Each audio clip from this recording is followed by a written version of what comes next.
আসসালামু আলাইকুম এভরিওয়ান। গরম গরম খিচুড়ি খেতে কার না পছন্দ, আমার তো অনেক পছন্দ। থাকে যদি বৃষ্টি, তার খিচুড়ির মজাটা কিন্তু অনেকটা বেড়ে যায়। তো আমি নিয়ে নিয়েছি এখানে ডালটাকে একটু রোস্ট করে নিয়েছি।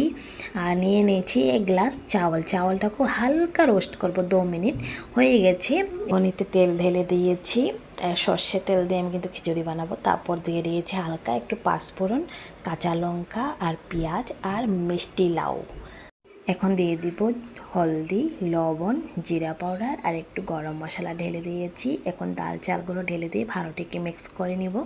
কমসে কম তো 5 মিনিট রেখে দিয়েছিলাম আমি এমনি। তারপর পানি ঢেলে দিয়েছি, পানি দিয়ে লাড়াচাড়া দিয়ে ভালোটিকে রেখে দেবো।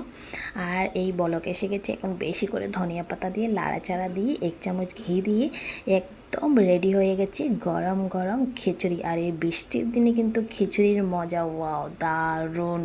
এখানে আছে মাছ ফ্রাই, পটল ফ্রাই আর করলা ভাজি, আর সাথে আছে আচার। মজাটা অনেক বেশি বেড়ে গেছে। ভিডিও ভালো লাগলে একটা লাইক করে দেবেন।